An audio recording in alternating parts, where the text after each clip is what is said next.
ദൈവനാമത്തിന് മഹത്വമുണ്ടാകട്ടെ. നമ്മൾ ഇവിടെ വായിച്ചത് ഉൽപ്പത്തി പുസ്തകം 28-ാം അധ്യായം അതിൻ്റെ 14-ാമത്തെ വാക്യമാണ്. നിന്റെ സന്തതി ഭൂമിയിലെ പൊടി പോലെയാകും. നീ പടിഞ്ഞാറോട്ടും കിഴക്കോട്ടും വടക്കോട്ടും തെക്കോട്ടും പരക്കും. നീ മുഖാന്തരവും നിന്റെ സന്തതി മുഖാന്തരവും ഭൂമിയിലെ സകല വംശങ്ങളും അനുഗ്രഹിക്കപ്പെടും. യഹോവയായ ദൈവം യാക്കോബിനെ അനുഗ്രഹിച്ച് യാക്കോബിനോട് സംസാരിച്ച വചനമാണ് നാം ഇവിടെ വായിക്കുവാൻ ഇടയായി തീർന്നത്. യാക്കോബ് ഒരു രാത്രിയുടെ അനുഭവത്തിലൂടെ കടന്നു പോകുമ്പോൾ താൻ ആയിരിക്കുന്ന അവസ്ഥയുടെ നടുവിൽ യഹോവയായ ദൈവം തന്നെ ഒരു സ്വപ്നം കാണിച്ചു കൊടുക്കുകയാണ്, ഒരു ദർശനം കാണിച്ചു കൊടുക്കുകയാണ്.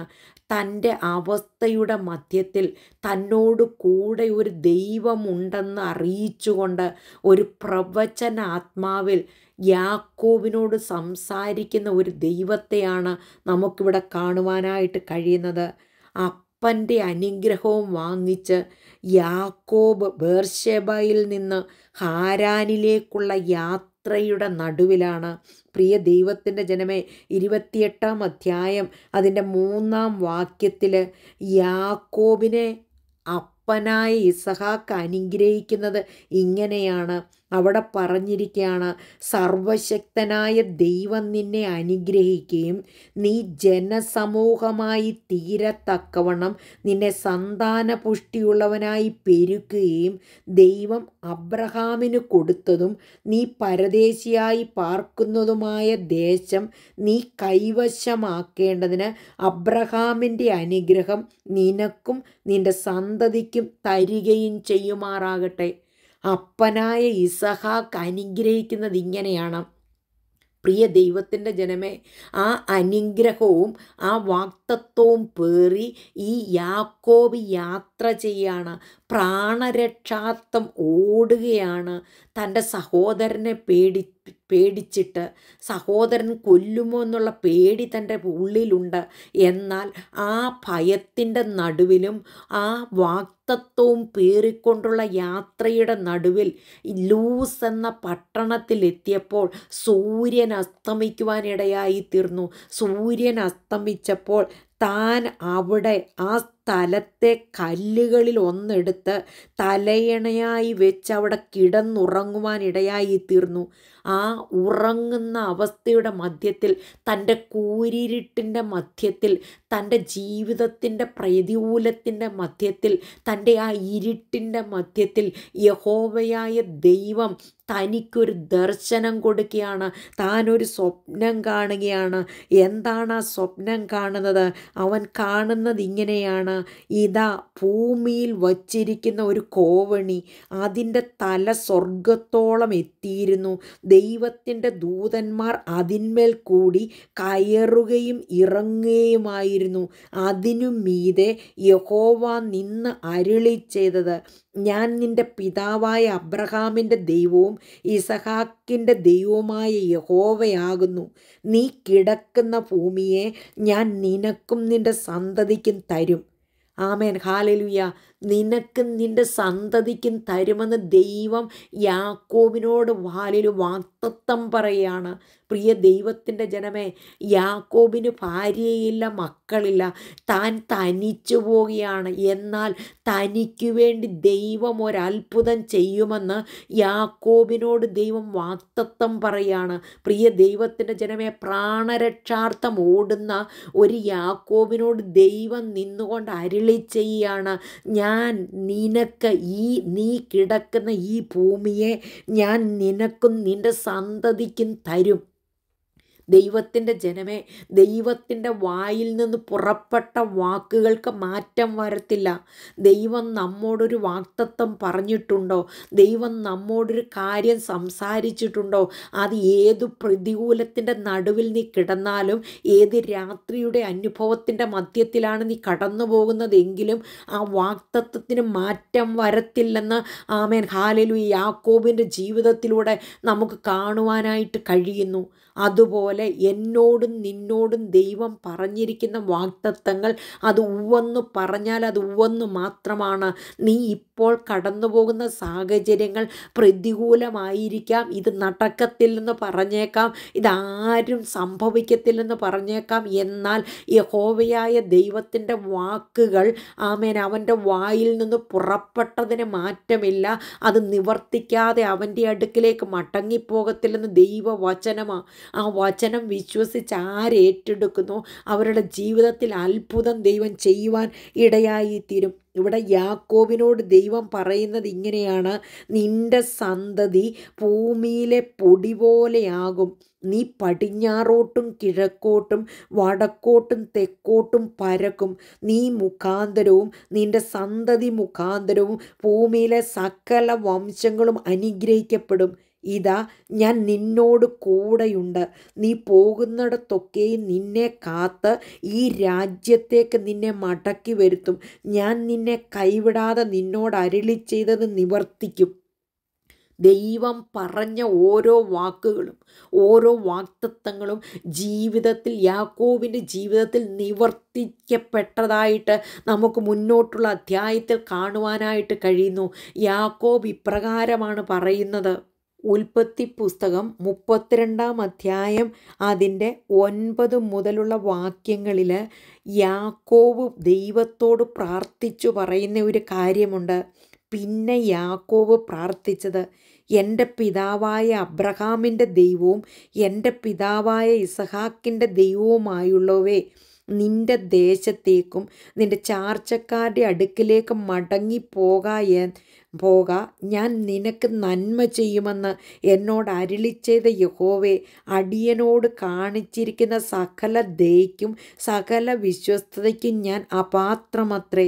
ഒരു വടിയോടുകൂടി മാത്രമല്ലോ ഞാൻ ഈ യോർദാൻ കടന്നത്, ഇപ്പോഴോ ഞാൻ 2 കൂട്ടമായി തീർന്നിരിക്കുന്നു.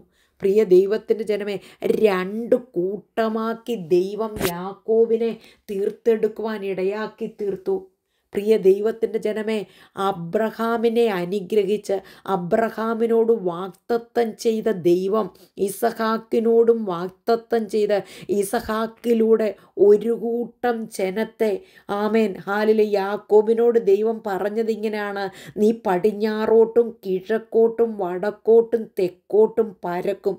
നിന്റെ സന്തതി മുഖാന്തരം ഈ ഭൂമിയിലെ സകല വംശങ്ങളും അനുഗ്രഹിക്കപ്പെടുമെന്ന് യാക്കോബിനോട് ദൈവം പറഞ്ഞെങ്കിൽ ദൈവം ആ വാഗ്ദത്തം താൻ പോയ ഇടത്ത് ദൈവം നിവർത്തിച്ച് യാക്കോബിനെ മടക്കിക്കൊണ്ടുവരുന്നതായിട്ട് നമുക്കിവിടെ കാണുവാനായിട്ട് കഴിയുന്നു. പ്രിയ ദൈവത്തിൻ്റെ ജനമേ, ആ യാക്കോബിലൂടെ ദൈവം പറഞ്ഞ വാഗ്ദത്തം ദൈവം നിവർത്തിച്ചെടുത്തു. യാക്കോബിൻ്റെ സന്തതി പരമ്പരകൾ മിസ്രയീമിലേക്ക് കടന്നുപോയെങ്കിലും അവിടെ നിന്ന് ദൈവം വിടുവിച്ച് അവർക്ക് കനാൻ ദേശം അവകാശമാക്കി കൊടുക്കുവാൻ ദൈവത്തിന് അവരോട് പ്രീതി തോന്നുവാൻ ഇടയായി തീർന്നു. പ്രിയ ദൈവത്തിൻ്റെ ജനമേ, എന്നോടും നിന്നോടും ദൈവം പറഞ്ഞിരിക്കുന്ന വാഗ്ദത്തങ്ങൾക്ക് ഒരിക്കലും മാറ്റം വരികയില്ല. അവൻ അത്ഭുതങ്ങളുടെ ദൈവമാണ്. അവൻ വിടുവിക്കുന്ന ദൈവമാണ്. കരുണ തോന്നുന്ന ദൈവമാണ്. നാം ഇത് കേൾക്കുമ്പോൾ ഏത് വ്യക്തികളെങ്കിലും പ്രതികൂലത്തിൻ്റെ സാഹചര്യങ്ങളിലൂടെ കടന്നു പോകുന്നുണ്ടെങ്കിൽ, രാത്രി പോലെയുള്ള അനുഭവത്തിൻ്റെ മധ്യത്തിലൂടെ കടന്നു പോകുന്നുണ്ടെങ്കിൽ, യാക്കോബ് കടന്നുപോയ അവസ്ഥയുടെ മധ്യത്തിലൂടെ കടന്നു പോകുന്നുണ്ടെങ്കിൽ, ദൈവത്തിൻ്റെ പരിശുദ്ധാത്മാവ് നിങ്ങളോട് പറയുകയാണ്: ദൈവം വാഗ്ദത്തം ചെയ്തെങ്കിൽ അത് നിവർത്തിപ്പാൻ ദൈവം ശക്തനായ ദൈവമാണ്. ആരും നടക്കത്തില്ലെന്ന് പറഞ്ഞേക്കാം, എന്നാൽ അതിൻ്റെ മധ്യത്തിൽ നിന്നെ അനുഗ്രഹിച്ച് നിന്നെ വർദ്ധിപ്പിച്ച് നിന്നോട് പറഞ്ഞ വാഗ്ദത്തത്തെ നിവർത്തിച്ച് അത് ദൈവനാമത്തിൻ്റെ മഹത്വത്തിനാക്കി തീർക്കുന്ന ഒരു ദൈവം ഇന്നും ജീവിക്കുന്ന ദൈവമാണ്. അതുകൊണ്ട് ദൈവത്തിൻ്റെ വാഗ്ദത്തങ്ങളെ മുറുകെ പിടിക്കുന്നവരായിരിക്കണം. ദൈവം പറഞ്ഞാൽ അത് നിവർത്തിക്കുവാൻ ഇടയായിത്തീരും. നമ്മുടെ വിചാരങ്ങളല്ല ദൈവത്തിൻ്റെ വിചാരങ്ങൾ, നമ്മുടെ വഴികളല്ല ദൈവത്തിൻ്റെ വഴികൾ. പ്രിയ ദൈവത്തിൻ്റെ ജനമേ, അത് നാം വിശ്വസിക്കുവാൻ ഇടയായിത്തീരണം. നാം യെശയ്യാ പ്രവചനത്തിൽ വായിക്കുന്നത് ഇങ്ങനെയാണ്. യെശയ്യാ പ്രവചനം 55-ാം അധ്യായം അതിൻ്റെ 11-ാം വാക്യത്തിൽ പറയുന്നു: 10-11 വാക്യങ്ങളിൽ പറയുന്നത് ഇങ്ങനെയാണ്: മഴയും ഹിമവും ആകാശത്ത് നിന്ന് പെയ്യുകയും അവിടേക്ക് മടങ്ങാതെ വിതപ്പാൻ വിത്തും തിന്മാൻ ആഹാരവും നൽകത്തക്കവണ്ണം ഭൂമിയെ നനച്ചു ഫലവത്താക്കി വിളയിക്കുന്നത് പോലെ എൻ്റെ വായിൽ നിന്ന് പുറപ്പെടുന്ന എൻ്റെ വചനമായിരിക്കും. അത് വെറുതെ എൻ്റെ അടുക്കലേക്ക് മടങ്ങി വരാതെ എനിക്കിഷ്ടമുള്ളത് നിവർത്തിക്കുകയും ഞാൻ അയച്ച കാര്യം സാധിപ്പിക്കുകയും ചെയ്യും. സാധിപ്പിക്കുന്ന ദൈവം, പറഞ്ഞത് നിവർത്തിക്കുന്ന ദൈവം, പറഞ്ഞിട്ട് വാക്കു മാറിപ്പോകാത്ത ദൈവം, അത്ഭുതങ്ങളെ ചെയ്യുവാൻ ശക്തനായ ദൈവം. പ്രിയ ദൈവത്തിൻ്റെ ജനമേ, യാക്കോബിനോട് പറഞ്ഞത് നിവർത്തിച്ചെങ്കിൽ എന്നോടും നിന്നോടും ദൈവം പറഞ്ഞിരിക്കുന്ന വാഗ്ദത്തം ദൈവം നിവർത്തിക്കുക തന്നെ ചെയ്യും. ഇന്നത്തെ സാഹചര്യം നീ കണ്ടിട്ട് ഭയപ്പെട്ട് പുറകോട്ട് തിരിഞ്ഞു പോകരുത്. ദൈവത്തെ മുറുകെ പിടിക്കുവാൻ തയ്യാറായി തീരണം. ദൈവ വാഗ്ദത്തങ്ങൾക്ക് ഒരിക്കലും മാറ്റം വരത്തില്ല. യാക്കോബ് വിചാരിച്ചു കാണും, ആ രാത്രിയുടെ അനുഭവത്തിൻ്റെ മധ്യത്തിൽ ദൈവം എന്നോട് ഇങ്ങനെ പറഞ്ഞു, എങ്ങനെ സംഭവിക്കുമെന്ന് വിചാരിച്ചു കാണും. എന്നാൽ ഹല്ലേലൂയ, ദൈവം നിവർത്തിച്ചു. യാക്കോബ് അവിടെ ദൈവത്തോടൊരു കാര്യം പറയുന്നുണ്ട്. അവിടെ ദൈവിക വാഗ്ദത്തങ്ങളെ കേട്ട യാക്കോബ് ദൈവത്തോട് പറയാണ്, ദൈവം എന്നോട് കൂടെ ഇരിക്കുകയും ഞാൻ പോകുന്ന ഈ യാത്രയിൽ എന്നെ കാക്കുകയും ഭക്ഷിപ്പാൻ ആഹാരവും ധരിപ്പാൻ വസ്ത്രവും എനിക്ക് തരികയും എന്നെ എൻ്റെ അപ്പൻ്റെ വീട്ടിലേക്ക് സൗഖ്യത്തോടെ മടക്കി വരുത്തുകയും ചെയ്യുമെങ്കിൽ യഹോവ എനിക്ക് ദൈവമായിരിക്കും. പ്രിയ ദൈവത്തിൻ്റെ ജനമേ, ദൈവം പറഞ്ഞു, ഞാൻ നിന്നെ തെക്കോട്ടും വടക്കോട്ടും പടിഞ്ഞാറോട്ടും കിഴക്കോട്ടും പരത്തും, നിൻ്റെ സന്തതി മുഖാന്തരം ഈ ദേശം ഇവിടെ എല്ലാം അനുഗ്രഹിക്കപ്പെടുമെന്നൊക്കെ പറഞ്ഞപ്പോൾ ദൈവത്തോട് പറയാണ്, കർത്താവേ, എനിക്ക് തിന്മാൻ ആഹാരവും ധരിക്കാൻ വസ്ത്രവും ഒക്കെ തന്ന് എന്നെ എൻ്റെ അപ്പൻ്റെ വീട്ടിലേക്ക് മടക്കി വരുത്തുകയാണെങ്കിൽ, ഹല്ലേലൂയ, നാമും ഇതുപോലെ തന്നെയല്ലേ? ദൈവം നമ്മോടൊരു വാഗ്ദത്തം പറഞ്ഞു കഴിയുമ്പോൾ നമ്മുടെ ജീവിതത്തിൻ്റെ സാഹചര്യങ്ങളെ നാം നോക്കിയിട്ട് കർത്താവിനോട് പറയത്തില്ലേ, കർത്താവെ, എന്നെ ഓരോ ദിവസവും നടത്തി പറഞ്ഞ വാഗ്ദത്തങ്ങളിലേക്ക് എന്നെ മടക്കി വരുത്തണമെന്ന് നാമും പറയാറില്ലേ? പ്രിയ ദൈവത്തിൻ്റെ ജനമേ, എന്നാൽ പോയ യാത്രയിൽ തനിക്ക് ആമേൻ കർത്താവ് പറഞ്ഞതുപോലെ ഗോത്രപിതാക്കന്മാരാകത്തക്കവണ്ണം 12 മക്കളെ കൊടുത്ത് ദൈവം മടക്കി വരുത്തിയ ദൈവമാണ്. പ്രിയ ദൈവത്തിൻ്റെ ജനമേ, ഹല്ലേലൂയ, ദൈവത്തിൻ്റെ വാഗ്ദത്തങ്ങൾക്ക് ഒരിക്കലും മാറ്റം വരത്തില്ല. ദൈവം തക്ക സമയമാകുമ്പോൾ പ്രവർത്തിച്ച്, അത് സാഹചര്യങ്ങൾ അനുകൂലമല്ലായിരിക്കാം, സാഹചര്യങ്ങൾ പ്രതികൂലമായിരിക്കാം, എന്നാൽ സാഹചര്യങ്ങളല്ല ദൈവത്തിന് വലിയത്. കർത്താവിൻ്റെ വാക്കിന് വാലിലോ മാറ്റം വരത്തില്ല. സാഹചര്യങ്ങൾ എത്ര പ്രതികൂലമായിരുന്നാലും അതിൻ്റെ മധ്യത്തിൽ ദൈവം പ്രവർത്തിച്ച് ചില അത്ഭുതങ്ങൾ ചെയ്ത് ദൈവത്തിൻ്റെ നാമത്തെ ഉയർത്തത്തക്കവണ്ണം നിന്നെ മാറ്റിയെടുക്കുവാൻ ദൈവത്തിന് ഉദ്ദേശമുണ്ട്. അതുകൊണ്ട് പ്രിയ ദൈവത്തിൻ്റെ ജനമേ, ഈ വചനം വിശ്വസിച്ച് ഏറ്റെടുക്കുവാൻ ഇടയായി തീരണം. നിൻ്റെ സന്തതി ഭൂമിയിലെ പൊടി പോലെ ആകും. നീ പടിഞ്ഞാറോട്ടും നീ കിഴക്കോട്ടും വടക്കോട്ടും തെക്കോട്ടും പരക്കും. നീ മുഖാന്തരവും നിൻ്റെ സന്തതി മുഖാന്തരവും ഭൂമിയിലെ സകല വംശങ്ങളും അനുഗ്രഹിക്കപ്പെടും.